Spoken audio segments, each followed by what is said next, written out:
Charles III, by the grace of God of the United Kingdom, Canada, and his other realms and territories, King, Head of the Commonwealth, Defender of the Faith, proclamation to our faithful, the members elected to serve in the Legislative Assembly of our province of Alberta, and to each and every one of you, greeting. Whereas it is our will and pleasure, by and with the advice and consent of our Executive Council of our province of Alberta, to prorogue the third session of the 30th Legislature of Alberta, we do hereby prorogue, effective October 30th, 2022, the said legislature. And whereas it is deemed expedient for certain causes and considerations to convene the Legislative Assembly of our province of Alberta for the fourth session of the 30th Legislature, we do will that you and each of you and all others in this behalf interested on Tuesday, the 29th day of November 2022, at the hour 3 o'clock in the afternoon at our City of Edmonton, personally be and appear for the dispatch of business to treat, act, do, and conclude upon those things which, in the legislature of our province of Alberta, by the common council of our said province, may, by the favour of God, be ordained. Herein fail not. In testimony whereof, we have caused these, our letters to be made patent, and the great seal of our province of Alberta to be hereunto affixed. Witness, the Honourable Salma Lakhani, Lieutenant Governor of our province of Alberta, this 26th day of October, in the year of our Lord, 2022, and in the first year of our reign. By command. Please be seated.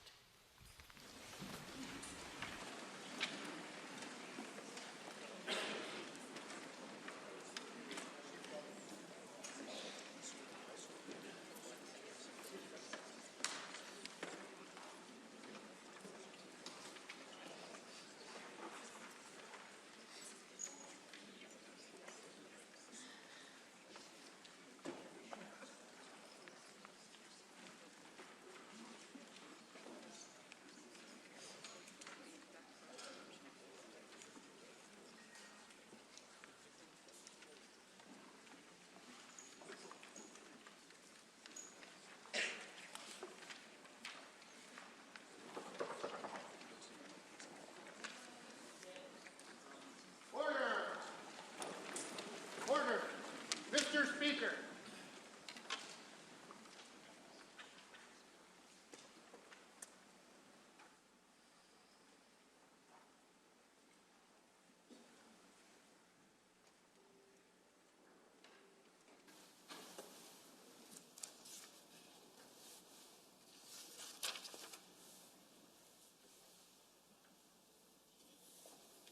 The prayer. Lord, the God of righteousness and truth, grant to our King and to his government, to members of the legislature, of your Spirit. May they never lead the province wrongly through love of power, desire to please, or unworthy ideas, but laying aside all private interest and prejudice, keep in mind their responsibility to seek to improve the condition of all. Ladies and gentlemen, I would now like to invite Ariana Whitlow, accompanied by the Royal Canadian Artillery Band, to lead us in the singing of O Canada.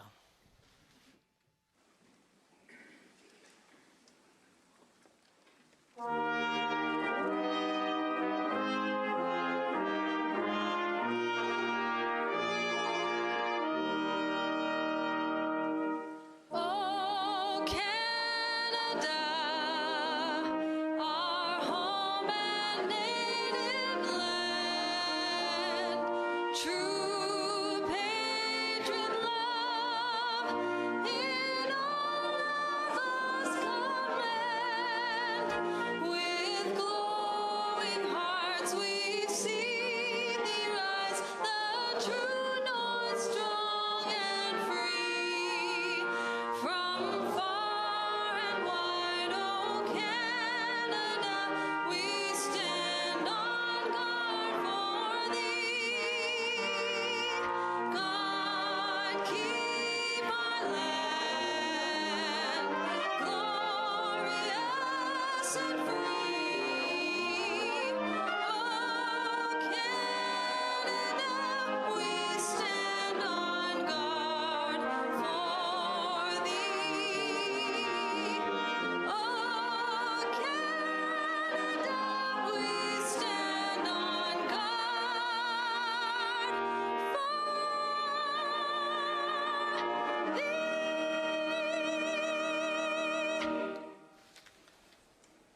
Please be seated.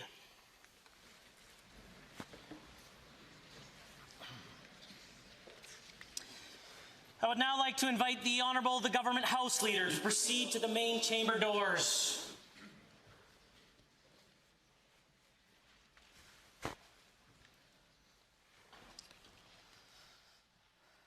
Honorable members, I have received from the Chief Electoral Officer of Alberta the report of the returning officer for the constituency of Brooks Medicine Hat containing the results of the by-election conducted on November 8, 2022, which states that by a by-election, it was held in the constituency of Brooks Medicine Hat, and the Honorable Danielle Smith was duly elected as the member for Brooks Medicine Hat.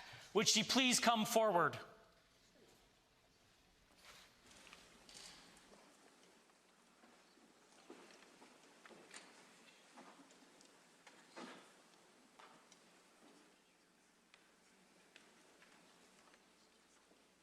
Mr. Speaker, I have the honor to present to you Honorable Danielle Smith, the new member for Brooks Medicine Hat, who has taken the oath as a member of this assembly, has inscribed the roll, and now claims the right to take her seat. Let the member take her seat.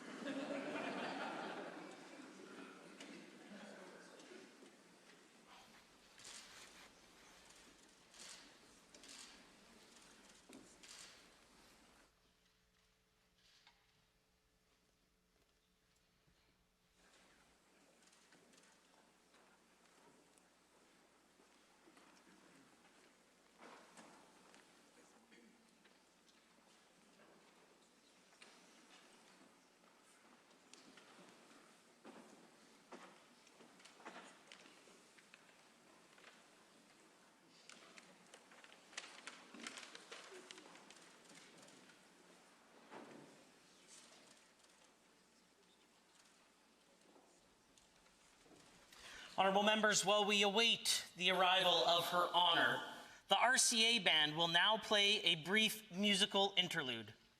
The RCA Band, Canada's oldest regular army band, was formed in Quebec City in 1879. It was subsequently stationed in Montreal and Halifax. It has been in service in both World Wars and in Korea, and has traveled across Canada and beyond our borders. Reconstituted in Edmonton in 1997, the band today is under the direction of Captain Curtis Bain. Please enjoy listening to the Royal Canadian Artillery Brass Band.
Sergeant at Arms, admit Her Honor, the Honorable the Lieutenant Governor.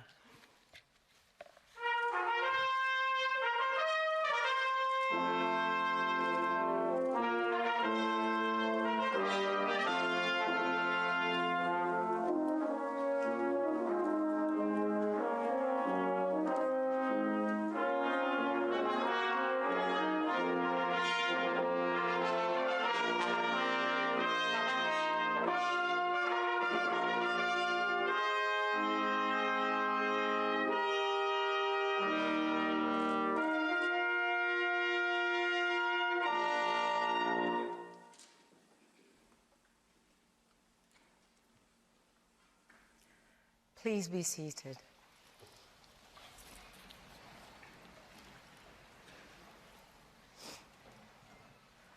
Good afternoon, everyone.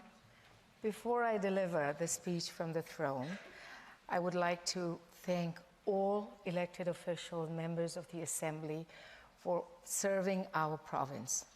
Thank you for what you do, and you know that you are a very important part of our precious system of government. And the decisions you make and what you do in the Assembly, in the chambers, makes a difference to the lives of all Albertans. So I want to wish you all a very successful, productive session. And I hope that when you go back to your constituencies, you will thank all the community leaders in your respective constituencies for what they do to keep our communities and province moving forward. Now, before I end, I also want to welcome our new Chief Justice of Alberta, the Honorable Ritu Cooler. Congratulations, Madam Chief Justice. We all wish you well in your new role. So I want to finish by wishing each and every one of you and your families, your loved ones, all the very, very best for a peaceful, joyous, happy holiday season. And let us all look to 2023 and the future with hope and optimism.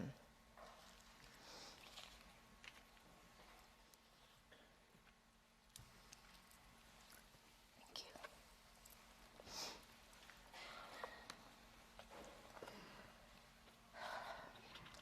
you. Mr. Speaker, honorable members of the Legislative Assembly, and fellow Albertans, I open this fourth session of the 30th Legislature as His Majesty the King's representative. I would like to begin by acknowledging the passing of Her Majesty Queen Elizabeth II, Alberta's and Canada's longest-serving monarch. Her dedication to duty and service is an example that all of us in this chamber should aspire to emulate. Queen Elizabeth had a great affection for our province, which is shared by His Majesty King Charles III. I am honored to open this Legislative Assembly for the first time as on His Majesty's behalf. Today, we gather on Treaty 6 territory, and I invite all honorable members to reflect upon and acknowledge the traditional territories of Alberta's First Peoples and their invaluable contribution to our province and country. Today's speech from the throne will outline the commitments of His Majesty's government for the people and province of Alberta. Honorable members, this is a challenging time for our province. Rising inflation is impacting the ability of Albertans to provide for themselves and their families. Our healthcare system is under significant strain, and we are combating unprecedented interference and overreach from the federal government in Ottawa. These may be harsh headwinds, but Albertans are strong. We have faced difficult challenges before, and not only have we overcome them, we have grown the stronger for it. We will do so again. Albertans are an independent and self-reliant people. We do not often ask the government to assist us with meeting our needs. However, during times of crisis and hardship, Albertans expect their government to use our vast resource wealth to assist those in need. We must never lose sight of the fact that our natural resources are not the property of government. They are the property of the people of Alberta. And too many Albertans are facing an inflationary crisis that is forcing them to make choices they should never have to make. Parents are choosing between food and after-school activities for their children, and seniors are choosing between life-saving medication and heating their homes. Although most Albertans are feeling the financial pressure of this crisis, low and middle-income seniors, families with children at home, and vulnerable Albertans are being hit the hardest. This crisis is not of Alberta's making. It has been thrust upon us from elsewhere. It is the result of supply chain disruptions and war internationally, combined with anti-energy policies and economic mismanagement by politicians in Ottawa.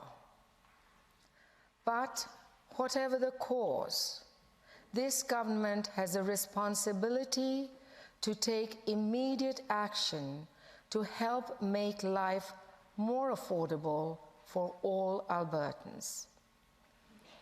The new Ministry of Affordability and Utilities will lead work across government to implement a package of targeted inflation relief measures, starting with the introduction of the Inflation Relief Act. Under this legislation, households earning under $180,000 will be provided with a tax-free payment of $600 over 6 months, starting this January, for each senior, to parents for each dependent child under 18, and to each vulnerable Albertan collecting AISH, PDD, and income support. The government will also index for inflation AISH, PDD, income support, the Alberta Seniors Benefit, and the Alberta Child and Family Benefit, while providing additional support for food banks and expanding access to low-income transit passes. Protecting and supporting the most vulnerable among us has and always will be the Alberta way, and this government is committed to ensuring that its support for those in the most need continues to be among the most generous in all of Canada. Although most of this government's affordability measures will target those with the most need during this inflationary crisis, all Albertans will also benefit. The majority of Albertans must drive to go to work, buy groceries, and get their families to appointments and activities. The government will provide immediate relief at the gas pumps by suspending the entire provincial fuel tax for at least 6 months and by making the current fuel relief program permanent thereafter. As temperatures drop and days shorten, Albertans pay more for electricity and heating. This government will provide increased rebates on consumer electricity bills through the winter months, totaling an additional $200 per household. The government will also make the current natural gas rebate program permanent and is working with providers on a plan to flatten out spikes in winter electricity rates this winter and permanently thereafter, and to keep the tax burden on Albertans as low as possible. The government will index personal income taxes retroactively to 2022 levels, meaning a larger rebate for each Alberta taxpayer this spring.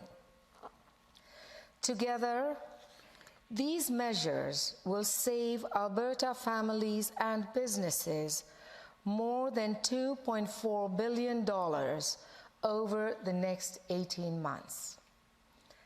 Again, this is just a start. More affordability measures are in the works because every decision this government makes until this inflation crisis is over will balance affordability for Albertans with protecting our province's financial well-being and that of the next generation. Albertans must have access to world-class health care where and when they need it most. However, across our province, critical surgeries are being delayed. Parents are waiting hours with their children to receive basic treatment in the emergency room.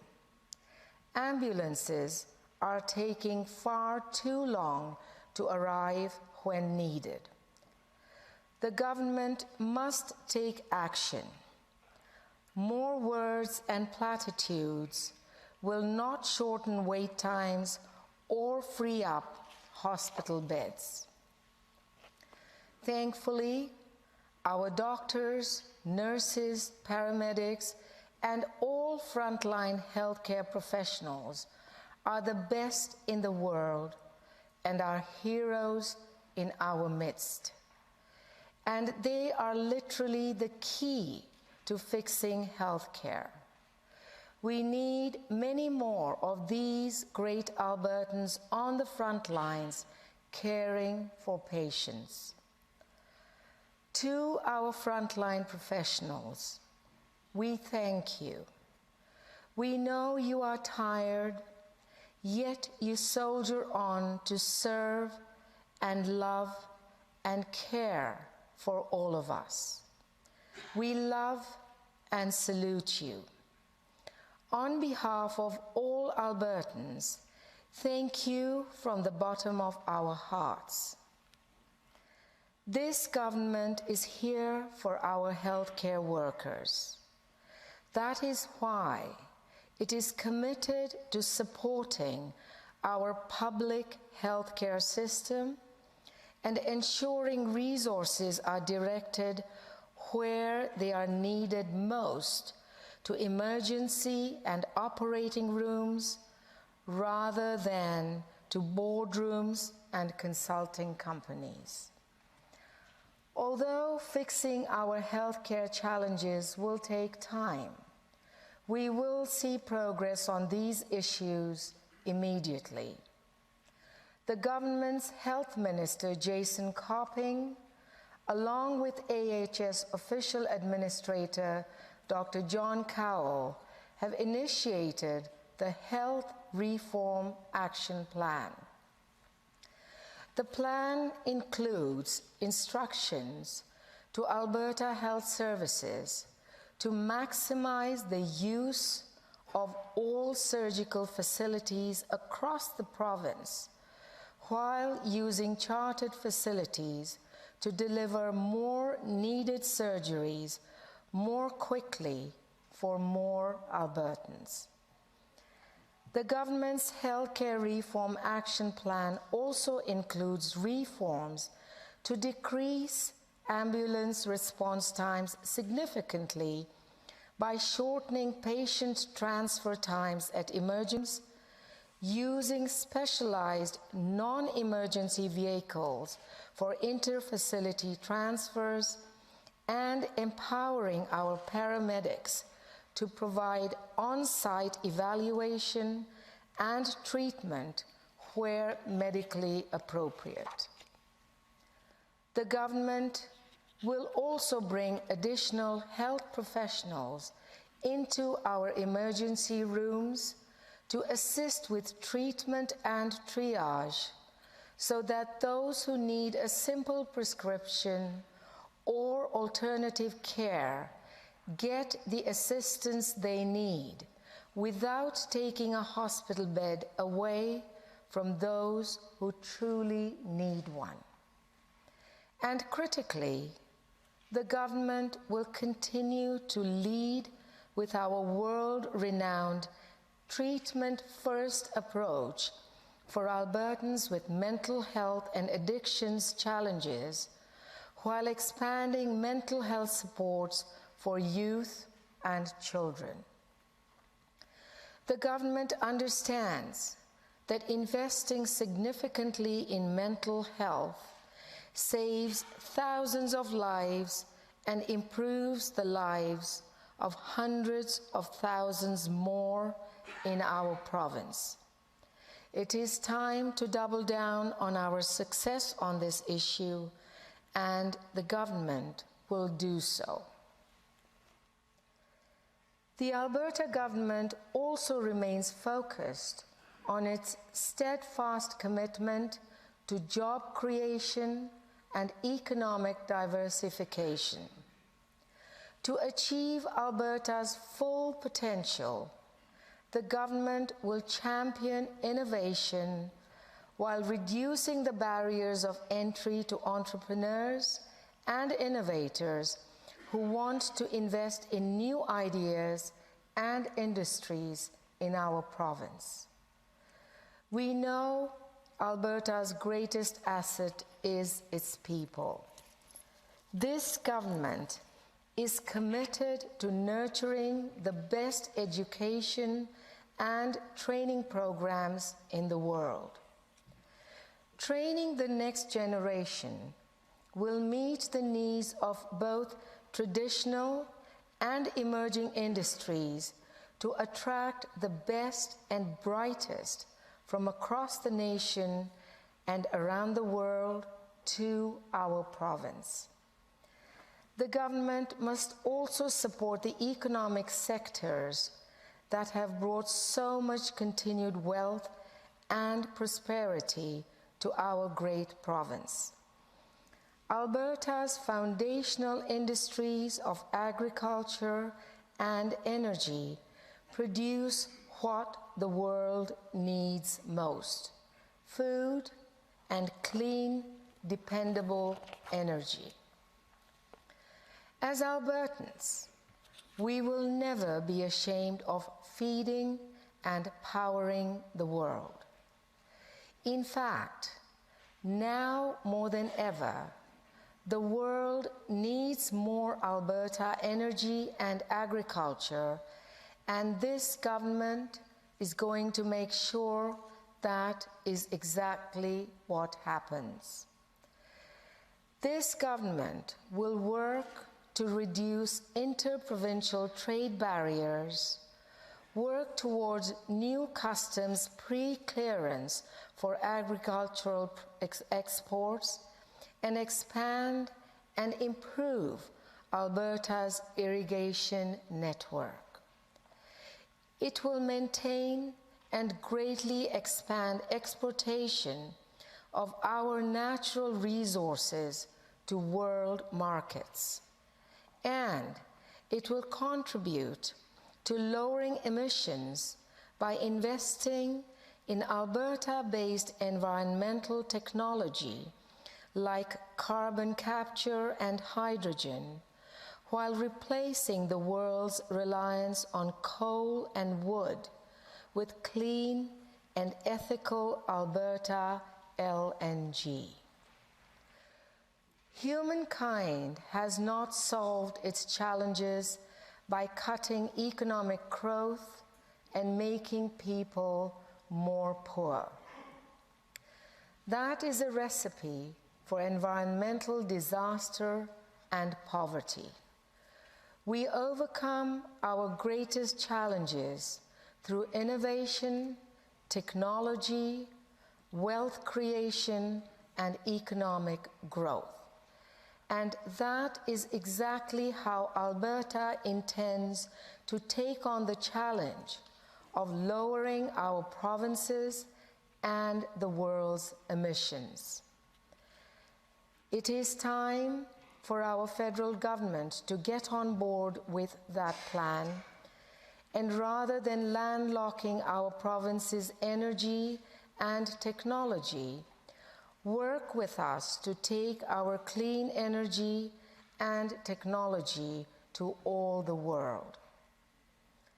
And speaking of technology and innovation, this government will work to diversify our economy. It will do that through the development of a technology and innovation strategy, a new digital media tax credit, and the expansion of high-speed rural broadband services to attract new investment and change makers to all parts of our province.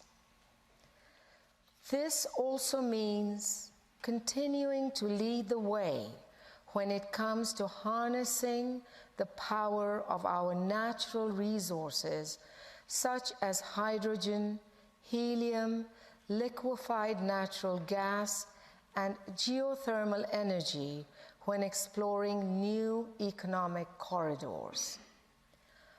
All of these opportunities will help Albertans benefit from the province's economic potential, including Indigenous peoples who have always called these lands home.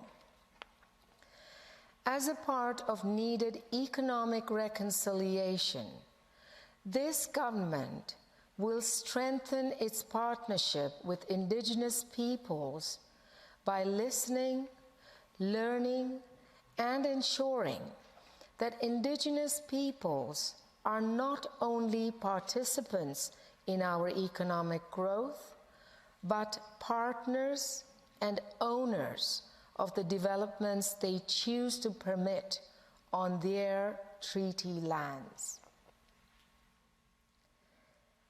It is important to address our province's relationship with the federal government.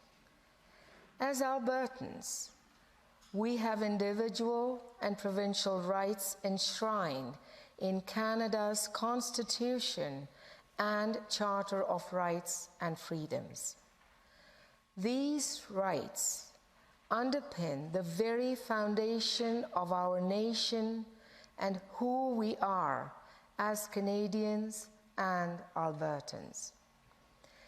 These include our freedoms of speech and religion, liberty, equality, the rights of First Nations, Métis and Inuit peoples, the right of provinces to deliver healthcare, education, and social programs free from federal interference, and, of course, the rights of all provinces to develop our natural resources for the benefit of our people.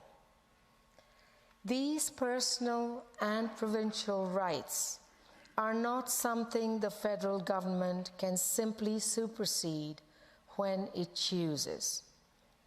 Ottawa is not our ruler. Ottawa is our partner, and it needs to begin acting like it. The Canadian Constitution is clear. The federal and provincial governments both have exclusive and sovereign areas of jurisdiction, and this government will no longer sit idly by as Ottawa infringes on our constitutional rights to develop our resources, develop our economy, and deliver our social programs in the manner that Albertans see fit.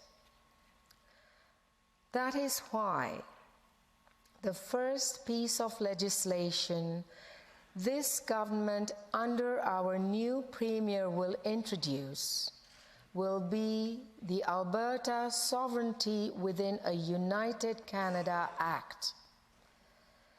This act is to be used as a constitutional shield to protect the personal and provincial rights of Albertans from any unconstitutional or harmful acts by the federal government taken against our province, our people, or its economy.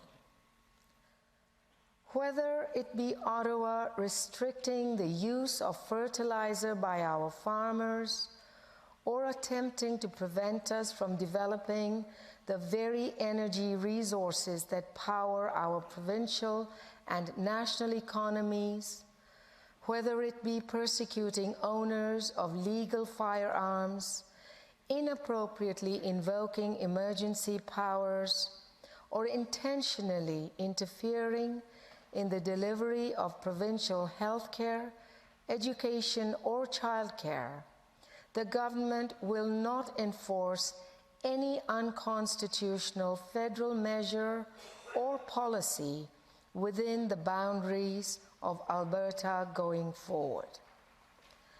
Let us make no mistake. Albertans are proud Canadians, and we love our country. This legislation will never be used to undermine the rule of law or unity of our nation. Just the opposite. It will be used to uphold and restore the intent of the most foundational document of our law, the Canadian Constitution and Charter of Rights. Alberta's voices will be heard. Albertans' rights will be respected. And the Alberta government invites every one of its fellow provinces to work with the government in ensuring that same respect is demonstrated to every single province in our nation's capital on a go-forward basis. In doing so, the government will ensure Canada becomes stronger and more unified than ever before. Honourable members of this legislature, whatever your party affiliation, the government asks that you work together to overcome the challenges facing this province. For we are all Albertans, and we love this province deeply, our magnificent cities, our breathtaking mountainscapes, our boundless fields of grain and natural resources, and of course, our greatest treasure of all, the indomitable and compassionate spirit of our people. Our nation and the world need Alberta to lead, and that is what the government shall do, because that is the Alberta way, and Albertans must never apologize for it. God save the King, and may God bless Alberta to be forever strong and free.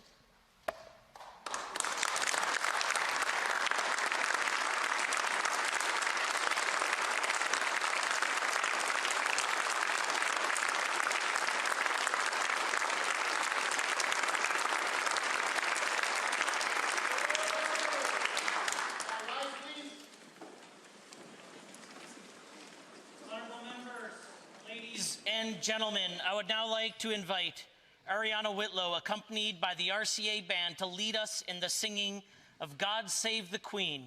At the conclusion of the song... Details? Please remain standing at the conclusion of God Save the King.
Please be seated.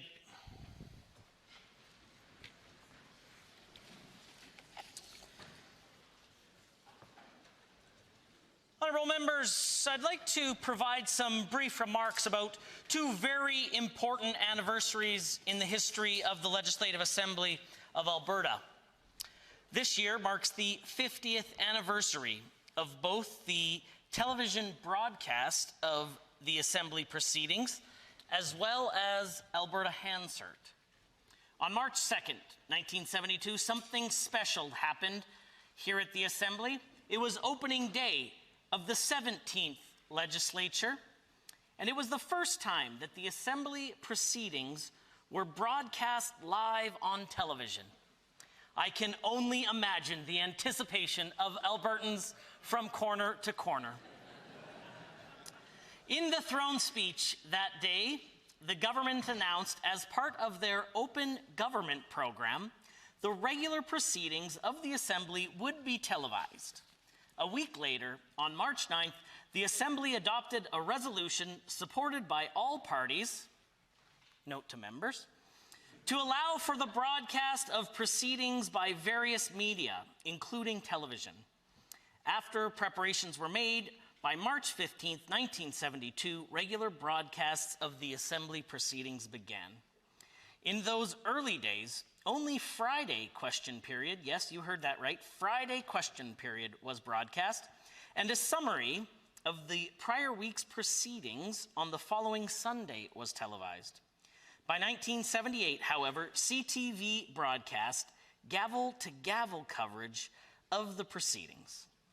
This would later be reduced, sadly, to only oral question period and certain items of the daily routine until the advent of Alberta Assembly TV, which broadcasts proceedings from gavel to gavel once more. Significantly, Alberta was the very first jurisdiction in Canada to have its proceedings broadcast on a permanent basis. 1972 was also a very important year because on March 8, 1972, a motion was moved and passed with the support of the entire House to publish a complete record of Assembly proceedings retroactive to March 2nd, and Alberta Hansard was born.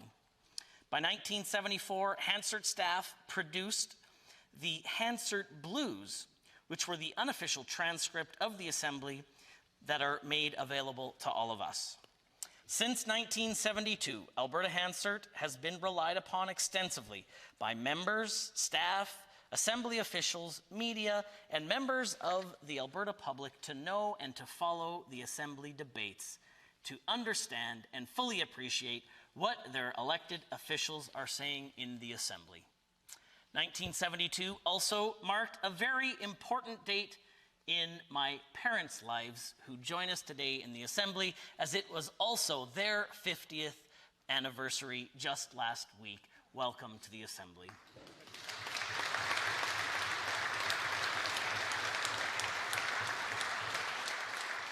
To conclude, I will leave you with this thought, and I encourage, as we start a new session of the Assembly, for members to choose their words wisely, as it is estimated that since Alberta Hansard formed over 50 years ago, that approximately 153.7 million words are part of the permanent record of Alberta history and Alberta Hansard. I hope that you will choose your words wisely, and let's look to see what the next 50 years has in store for the Alberta Assembly.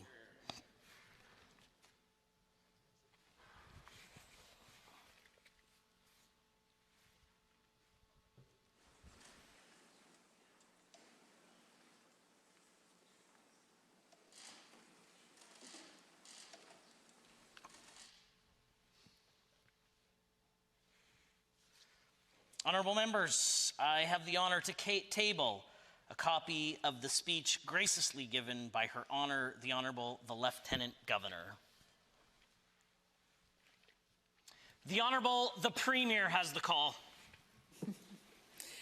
Mr. Speaker, I'm delighted to rise to add a few more words to the millions that have already been put on the record. Thank you for that wonderful history. It is also my honour today to rise and introduce the Alberta Sovereignty Within a United Canada Act. Mr. Speaker, this legislation is designed to be a constitutional shield to protect Albertans from unconstitutional federal laws and policies that harm our province's economy or violate Alberta's provincial rights. To be clear, it was devised to be respectful of court decisions and Indigenous and treaty rights. By restoring and respecting the constitutional rights of our creative and diverse provinces, including Alberta, Canada will become stronger, more prosperous, and more unified than ever. With that, Mr. Speaker, I move first reading of Bill 1, the Alberta Sovereignty Within a United Canada Act. Honourable members, the Honourable the Premier has moved and asked to request leave to introduce Bill 1, the Alberta Sovereignty Within a United Canada Act. All those in favour of the motion, please say aye. Any opposed, please say no. No. In my opinion, the ayes have it. That motion is carried and so ordered. And a division has been called. I'll tell you what we'll do, honourable members. A division has been called, which is, of course, the right of members of the Assembly. However, unconventional during a throne speech. A division bell will be rung for the benefit of those seated and joining us in the galleries. It sounds a lot like a fire alarm. However, there is no fire, but we will have a recorded division. What will happen is there will be a 30-second bell. There will be a 15-minute period between that in which the actual division takes place. At 14 minutes, a minute-long bell will sound again. Please don't be alarmed. To try to make this as smooth as possible, if you must leave the chamber, I think it's reasonable to allow you the opportunity to do that. If you can remain seated to create as little disruption as possible, that's helpful, but I appreciate the fact that the delay may not be ideal for some of you. Having said that, a division has been called. Call in the members.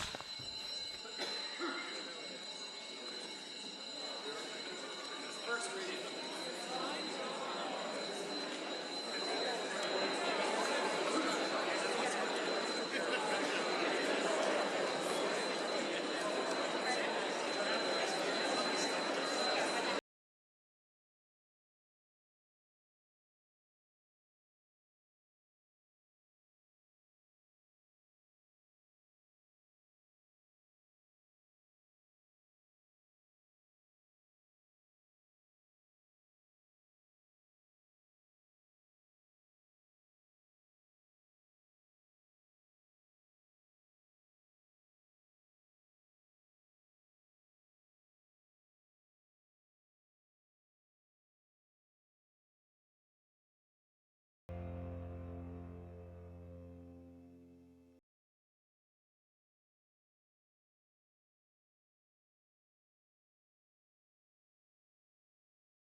Members, a division has been called.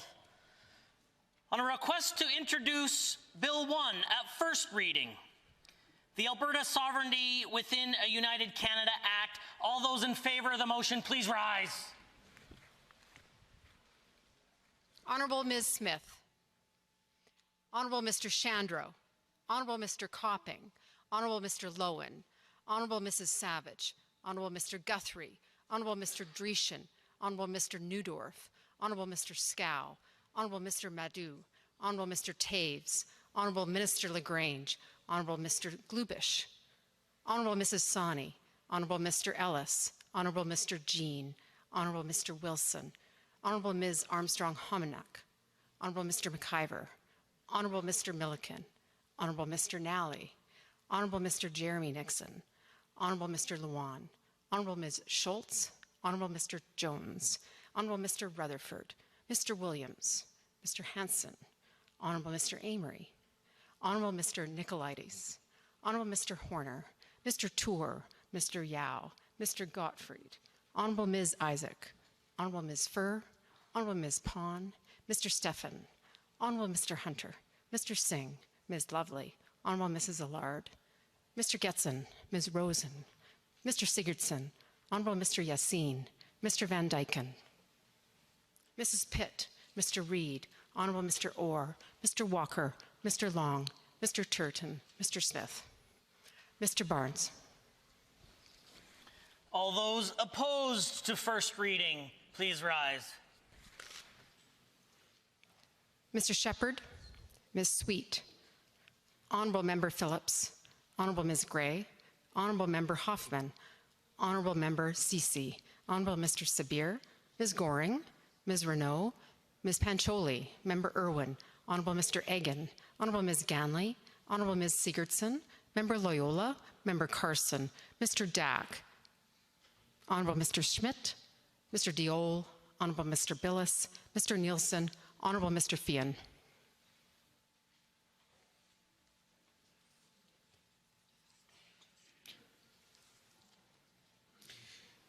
Mr. Speaker, total for the motion 55, total against 22. That motion is carried and so ordered.